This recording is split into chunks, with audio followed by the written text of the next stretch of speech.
I got told I can speak on Sunday, and I was going to talk about godly action, which I guess the question up there is about it. Essentially, is kind of what my interpretation is taking the will of God and putting it into action. When God tells you something, you do it. Or when you have the slightest feeling that maybe something will please God, you do it. Because why not? But then some things in my life happened, and I honestly have had, and this is not an exaggeration, Wednesday, Thursday, Friday, probably the most powerful 3 days of my entire life. Powerful, emotionally, spiritual. The wonderful thing about God is, like, people who've been born again understand what I'm talking about. People who get slain in the Spirit. When His Spirit actually enters you, it's beyond words. It's beyond human definition. You're in heaven already. But that's temporary. But I guess that's called living in the Spirit. But then we go back to living in the flesh. And God's in our hearts, and He's with us, but we're not shivering and shaking and going crazy. And that's when it's actually on us, because God just takes over when He comes in. But when it's on us, our actions, I truly believe, and this is biblically tracked, I believe, determine how much we get. How much we give God is how much we get, right? So the last 3 days, I have gotten a lot. And I felt closer to God when I was born again, because I was like out of my body.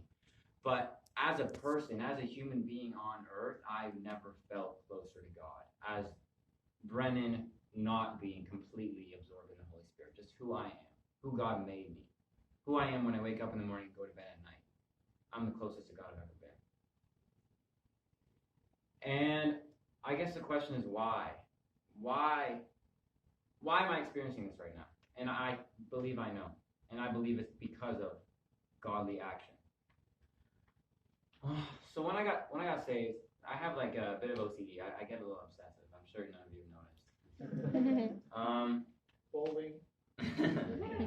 No, but I'm hard on myself, and it was a problem, and it can be a problem. But I've always said it's better to be too hard on yourself than not hard enough, right?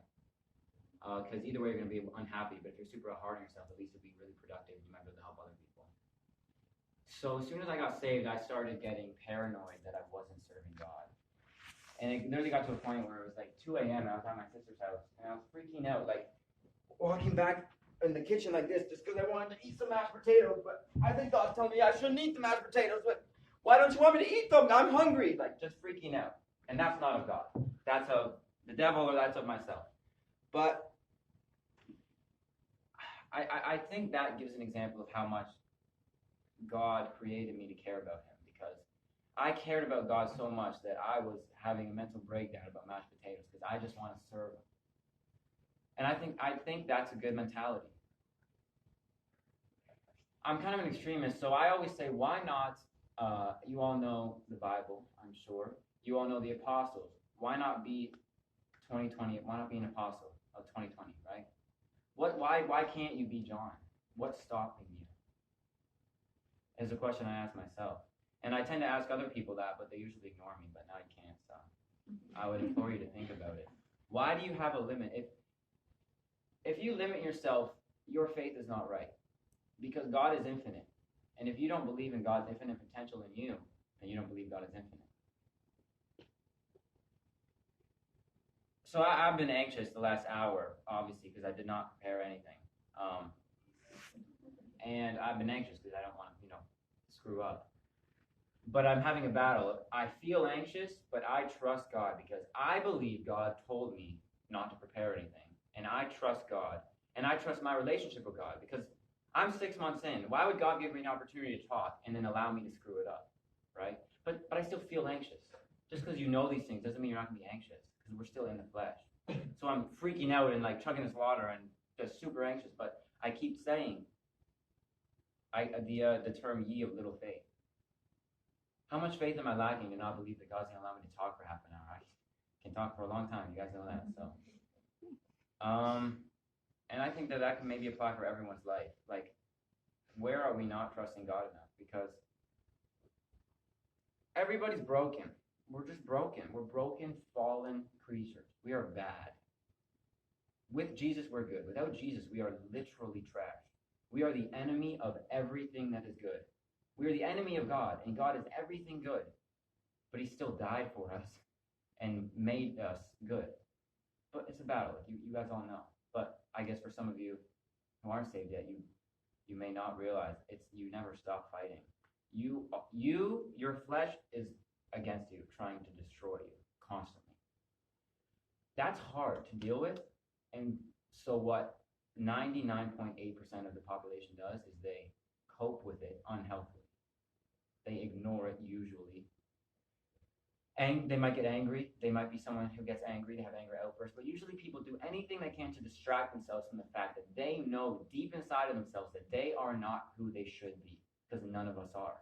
God created us to be something else than we are. We know that deep in ourselves. But people spend their whole lives running from it. And that makes you a slave.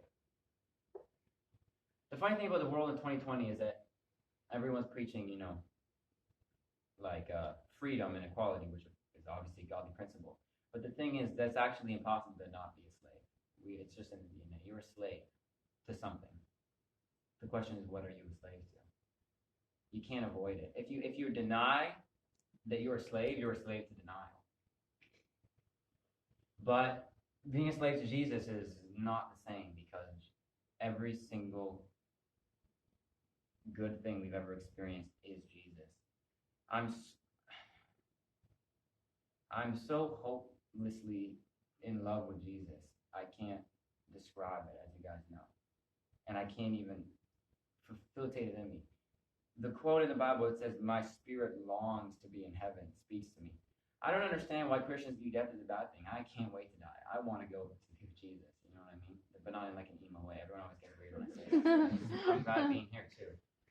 I hate being here.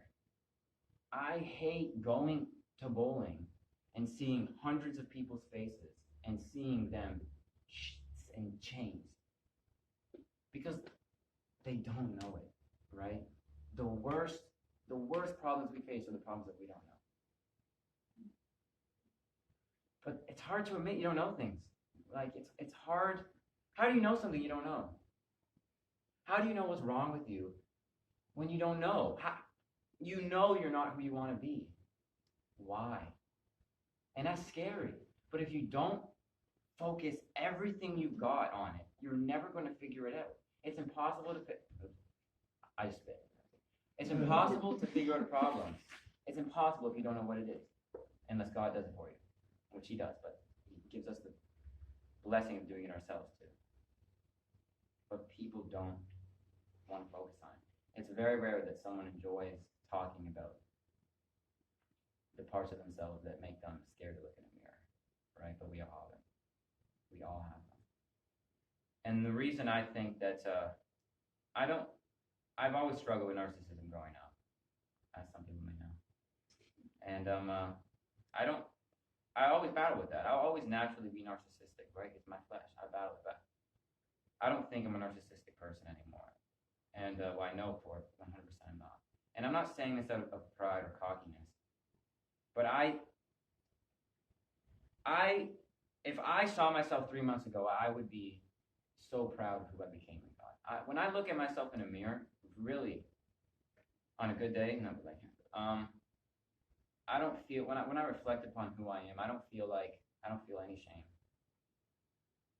even though I constantly make mistakes. I don't feel like, okay, I'm okay with who I am. I'm so proud. But I'm not proud of me, because I know the only thing I am is an equation of what God made me, right?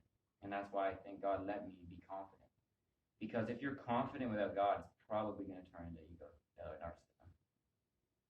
But every single good part of me, I credit to God. That's just how it is. Because it's just the truth at the end of the day, and I'm a man of the truth. But I think, and I'm not trying to be cocky, but I do think that people can learn things from me. And that's how I believe. I could be wrong, because I'm wrong about a lot. Okay, but I believe so. I believe that there's things that I have been given that some of you need. And I've been trying to tell you guys for a long time, but I guess I just don't do it right because people don't listen. or maybe I don't know how to speak it. And I think the most important thing is realizing the truth about how you live, because we all live in the flesh 98% of the time, right? Some 99, some 91. Everyone's different. But people have grown, and the people I love you all, but to the really people who I've been spending a lot of time with, I truly, deeply love you guys. Like, I can't even describe it in words, but my soul rejoices when I think about you guys, and I'm so thankful that you're in my life. And I just got emotional, so I didn't know what I was going to talk about. Does anyone remember? This is a give and take conversation. I was going on something. You mentioned that people can learn something from you. Oh yeah. Oh yeah. I don't really hide from myself. Like I'm really good at not hiding things. I'm really good at taking the worst things that I want to run from, that my brain, my heart, my body are terrified and angry at, and make me want to punch a hole in the wall or cry my eyes out or hide in a hole. And instead of pushing them deeper, bringing them out. That's because God sent me to a place called Pine River, where I was basically trapped in a forest unless I did it. Lucky me, because I ended up learning how to do it. Because once you start overcoming, you realize that it's not that hard. It's momentum. When you start doing the things you're afraid of doing, you stop being scared to do anything because you have faith. When I look into my pain, I'm not scared it would take me over. It did take me over for a long time, and I was completely void. And I was slowly turning evil. But God saved me. And He's proved to me that when I look into my heart and I see the pain, He's going to bring me out. Amen. And I think that a lot of times I like to say it how it is. I don't blame you guys, but I think if you don't believe that, there's a piece of faith you can move forward in, or there's a piece of faith in God lacking. Because God is infinite. He can do anything in you. The Bible tells us faith is currency, right? Faith is everything. It is everything. Trust in God.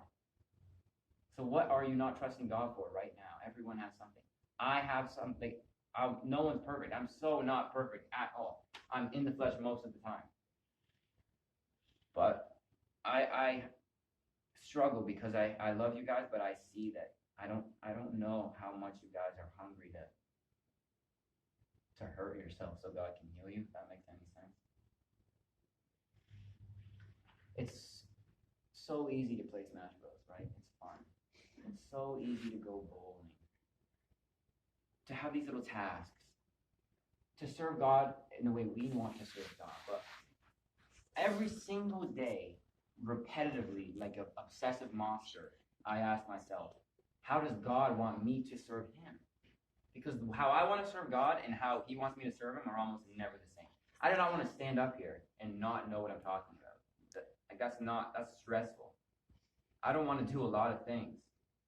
But the more I don't want to give something to God, the more I have to give it to Him. A good example is this little Smash Bros, but a different Smash Bros game I used to play a lot. I love that game. And it's just a game, right? God created games. God created games for us to have fun. And that's true. We're supposed to have fun. But God is supposed to be unequivocally the only idol of our heart. And nothing can even compare to God. Do you think that Paul or Matthew or Mark would have been like, I kind of feel like I should pray right now, but I want to, play whatever they played back then, throw the rock at the They didn't. I'm sure most of the population did, right? Because that's just the normal thing to do. But these people were exceptional in the Lord. I don't think that I don't know if because they were blessed, they chose to commit their lives completely to God, or if they chose to commit their lives completely to God and then got blessed because of it. Because you give what you take. Making sacrifices to God is the most frustrating and beautiful thing in the world. And that's what I was obsessed with. I will sacrifice these mashed potatoes, God. I will. But just let me know if it's you. Because it's hard to hear God, right? How come some people hear God? How come some people don't? Maybe you're not listening. And maybe you don't know how you're not listening. So maybe you have to figure it out. Look at your day. How much time are you wasting? Okay, everyone knows I'm into conspiracy theories, right? I'm not going to talk about them. Don't worry. But here's the thing about screens. Screens of all kinds. The technology of a screen is the enemy of God. Technology is, okay, let me tell you something that I learned about the devil. The devil takes heavenly, godly things, he copies them, he corrupts them, and he pastes them on earth. That's what drugs are. Drugs, marijuana, alcohol are the highs of God corrupted. And the reason it's so effective is because we want it, because we don't know. It's hard to get it from God because it takes discipline.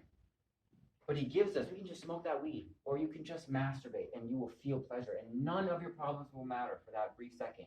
And you can have it. The devil pretends to be a nice guy. And while you're going, he takes two things behind you every single time, and then you feel empty because you've been totally rummaged through the back. God can heal you in 1 second. Amen? Like, how beautiful is that? But not if you keep your head down. How much power does the devil have? The devil can whisper things. The devil can put thoughts and feelings in your heart. How much do you get controlled by it is a good question. Honestly, my goal here today is asking you guys the questions I ask myself, because I ask these questions to myself, and I have faith that if God makes me to be this person, and if I choose, I could be Paul. And if I'm wrong, okay, if I'm wrong, I'm wrong. I'm not saying I'm Paul, like I'm Brennan. I'm just a kid, right? But why I could be anything. Why am I selling myself short? I'll tell you why, because we've been indoctrinated and we're in the end times. This is serious. Some people don't like it, but this is serious stuff.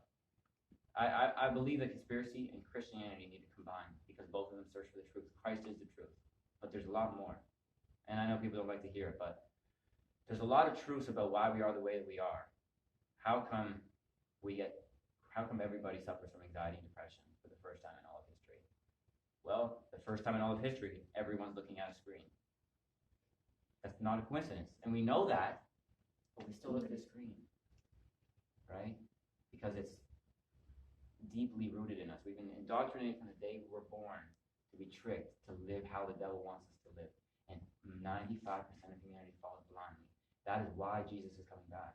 Because the devil has gotten so much work in that humans can't do it on their own. And we need Jesus to literally come from the sky to wake us up from this technological trance. That doesn't even hugely have to do with what I'm talking about, but it's important because every time I'm looking at a screen, I'm wasting my time. Sometimes I look at a screen and listen to worship music, that's fine. Even things that you think would be healthy for you, like playing chess. I love playing chess, but I can feel myself distant from God after I play 3 games. How much time you spend looking at a screen? There's scientific studies on how much danger it does to our brain. It literally fries our brain and puts us in a trance. It is a drug. It's a drug with a lot of fatalities. And that does depress me because I look at my 10-year-old cousin and she's already half of a robot, and that's a horrifying thing. And that's why I don't really want kids right now, because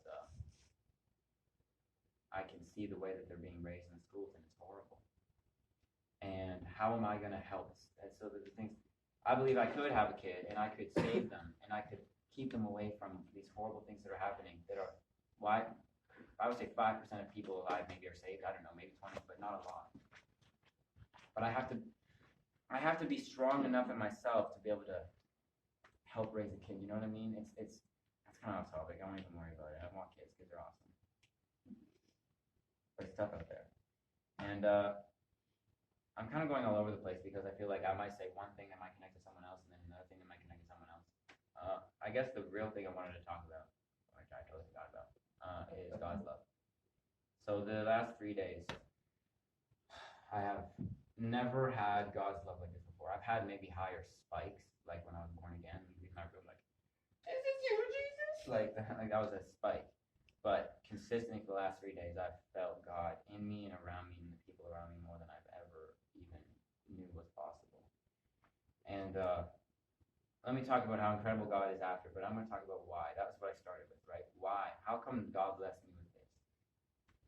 And I believe it's because I have been dedicated to Jesus. He's my number one in my heart since the day I've been saved. Or actually 2 months after, when I got kind of reborn. I love Jesus so much that I'll pretend to love myself because he tells me he should, right? I don't care what I have to give up. If Jesus tells me to do anything right now, I'll do it. And the thing is, I'm sure a lot of you have that point of view. If Jesus came from the sky and told everyone to do a chicken dance, we would. But what if he's silently telling you in your heart, quietly, can you stop playing Smash Bros so much? Can you focus on me? Can you help that person? I once gave, sitting a homeless man, and he had a sign that said, please help God bless. I was like, he's a child of God. I'm going to go help him. I'll give him some money I have in my wallet. We had like a 40-minute discussion. He's a wise man, like born again, saved, incredible man, giving me knowledge and wisdom and all of that stuff. We're talking about conspiracies. Anyway. And we were standing, like, there was like a highway going this, or like a road going this way by McDonald's, and a road going this way, and we're on this little block. And I was talking to him for about half an hour, and probably 500 cars passed us, and probably 5 of them stopped and gave them a bit of change. What would Jesus do? What would Jesus do? That's the best thing I've ever heard in my entire life. What would Jesus do, and what would you do? If you're not doing what Jesus is doing, you're missing the mark. We all miss the mark. That's okay. It's okay to miss the mark. It's okay to fail. You can't be afraid to fail. Even though some people, it hurts. I've been blessed with, I guess, ignorance or something, but I can, like, fail and be like, whatever, bro. Like, that's blessing, I guess. But some people fail, and it crushes them inside. How can you ever learn and grow if you're so afraid to fail you don't try anything? It breaks my heart because the people who get hurt when they fail are the people that are the most caring. The people who realize, the people who are scared to go talk to someone because they're afraid they might make them uncomfortable are the most caring. Those people get the worst. They get the butt end of the stick. The narcissists like me, who really don't care, and I'm going to do me, and if you don't like it, then you can go away, have it the easiest. That's twisted. It's a backwards world. The people who care the most get hurt the most, because this is a world that hurts. How do you fix that? How do you fix that without Jesus, without intellectual, like really analyzing? You stop caring. Coping method. You stop caring. When doing something hurts, you stop doing it. That's engraved in our instincts for a reason. That's a godly principle that's being abused by the devil, tricking us. Let me take water. And everyone stops doing stuff. Like, I do it all the time. But how much are you not doing? Because the caring people are the ones we need the most. Because the caring people are the ones who can save someone else. And I've been lucky to experience this, where I kind of don't care, but I kind of care. I care about people deeply, and all I want to do is serve Jesus. Jesus tells me to serve people. All I want to do is serve people. But for some reason, also, like, if I screw something up and if I make someone mad, I just, like, get over it. I'm lucky. But a lot of you care, and you can't stop caring. I can stop caring. You can't. That's a blessing you have. But how do you keep caring in a world that's difficult? I don't know. I actually don't know. I just asked that question. Does anyone have an idea? I wanted to say at the beginning, I'd like this to be a discussion, but then I just started ranting. I don't know. Do you guys have an idea? People who care a lot about everything, who can't stop caring, how do you cope with that? Anyway, you don't have to share, but this is like a warm environment if anyone wants to. Art. Creativity. That is a godly made coping method. God created us to have gifts to cope with things. Most of us abuse those gifts to cope with, though, let's be honest. How much are you doing art? You know what I mean? How much are you relying on something God's given you and not on God himself? I think sometimes you have to sort of figure out what your giftings are, and you go with those giftings knowing that you can't solve all the problems in the world. But you can focus on what, for example, if you're an evangelist, you're going to be on the streets. But if you're someone who's pastoral and is building people up in the church, it's two different things. Then that's where your direction would go either way. And so if you're an evangelist, you're gonna have a tougher skin. Yeah. It's given to you as a gift. You're also gonna be able to lead people to Christ a lot easier than if you are more pastoral or worship minded or something like that. And that also goes, I think, for people that are socially minded, like in more of a group setting versus one-on-one. I think it can never be underestimated how much you can do for somebody one-on-one. And so, if you think about it, one-on-one, it's not a threat. It's just you and that other person. Now, that is a threat, maybe, but it's a controlled threat. But if it's one me against my hockey team, then I don't usually talk as much. Yeah. For one thing, I know in that environment, they're not there to have that kind of conversation. So, I'd love to give it, though. I mean, I can't think of anything else more I've ever thought about when I play hockey with my team than how stupid most of the talk is. Mm-hmm. And just how much I'd like to just talk about what really matters, but it's the last thing they ever want to talk about. I already know that. But so I think you have to be wise too. Jesus said, "Be wise as serpents and innocent as doves." Amen. Here's a question I just asked myself, and I'm not saying I know the answer, but this is how my brain works. I asked the question: what's more important? With the hockey team. If you're with someone no one who doesn't know Jesus wants to hear about Jesus, except very select few blessed people. Most people don't want to hear about Jesus. So what's more important? What that person wants for themselves or what Jesus wants for them? The beautiful thing is they have free choice. You know what I mean? But why not give, even if they don't want to hear about Jesus, then they can walk away. Like if I upset someone, I'm not trying to bring harm to anyone. But how much do you have to hate someone to know? And us, when we're saved, we know that they're going to be tormented for eternity, and to not warn them. How much must you hate them to not warn them? We don't hate them. We're anxious because we're spending our whole time looking at our screen. I would never judge anyone for not having this mindset. This is just something. I hope I can demonstrate. This is the mentality I have for myself. But I believe that this mentality creates me to be able to do godly action. I've done a lot for God in my 6 months, and I constantly humble myself because I know I'm a narcissist and I'm scared. So I humble myself, and I basically belittle myself. But I was wondering, like, when I was coming up here, I kind of asked God, and I was like, you know what? This is like my moment right now God's given me. I'm just going to say how I truly feel. Like, I'm going to stop humbling myself. I'm a piece of trash. Jesus saved me. Jesus done everything. But since Jesus, I'm pretty sure I've grown some good fruit, and I'm happy with that. And I want everyone to grow fruit because, like I said, we're all not what we want to be. We're all the rotten tree that Adam and Eve made from. But with Jesus, we can be given life and we can grow fruit. But is the fruit of God your priority in life? It's hard. It is so hard to follow God. It is really hard to accept Him, and then super duper easy for a little bit, and then super hard to follow Him. But the rewards you get are so incredible. I've been out of my body the last 3 days because I believe that I've been hardened and I've been dedicated to following God. And I've made mistakes every single day. But I was walking through the streets with my shoes off in the freezing cold, which is probably stupid, but I thought, I'm pretty sure Jesus might be telling me to go without my shoes. My feet are going to be cold. Even though he probably wasn't telling me that, my mindset was Jesus died for me. I can get cold feet for him. And even though Jesus probably wasn't telling me not to wear my shoes, you don't think he appreciated it? Every time God tells me something, I naturally ignore it, as we all do, because we're in the flesh, like instantly, like, nah, I'm not doing that because that's difficult. But I'm lucky to have OCD, I guess, because I ignore it, and then I feel like, you can't ignore it, Brennan. And then the more I try and ignore God's call, the more I just want to die. I have to follow God's call. I think everybody needs that. Imagine everybody had that mindset. Imagine every single person saved actually had Jesus as their number one. So much so that even if something erases them, even if they're like, I think I'm playing Smash too much. I love Jesus. He made this for me to play, but I think I might be playing too much. I'm going to go give $100 in sessions of $10 to homeless people around the street. Like, I've never done that. You know what I mean? You don't think that person would get blessed. You get blessed when you give blessings. You have the ability to feel more of God. Give more of God. God keeps a sustaining system. If you give more of God, you'll get more of God. How much of God are you giving to other people? That's a crazy question, right? Because we're never giving enough.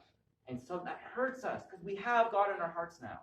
And we want to serve Jesus, but we know we're not. So we avoid it. And we keep digging ourselves deeper and deeper and deeper where the devil laughs at us. But we're all safe. Sometimes we know who's laughing. Anyway. Okay. Consider, I probably left 8 things open-ended, but I forgot about them. So I still keep on talking about godly actions. Oh yeah, the reason I think that I've had such a blessed 3 days, and some of you know what I'm talking about, some of you don't really know a lot, but yeah. I just want to be your friend, and I want to remind you that, just in case you forget, there's a whiteboard behind you. If you want to ask us a question, you can get into groups as we usually do. So I was just wondering if you forgot it. I just get ranting. You guys want what kind of question? Anything on your minds? Anything you guys want to talk about? I thought there was something on your mind, so. I mean, there's a lot. There's a lot. I purposely, I tried not to daydream about this moment because God was just telling me just go. How do you guys, did anyone feel anything I said? Seriously. Like, did anything I said relate to anyone?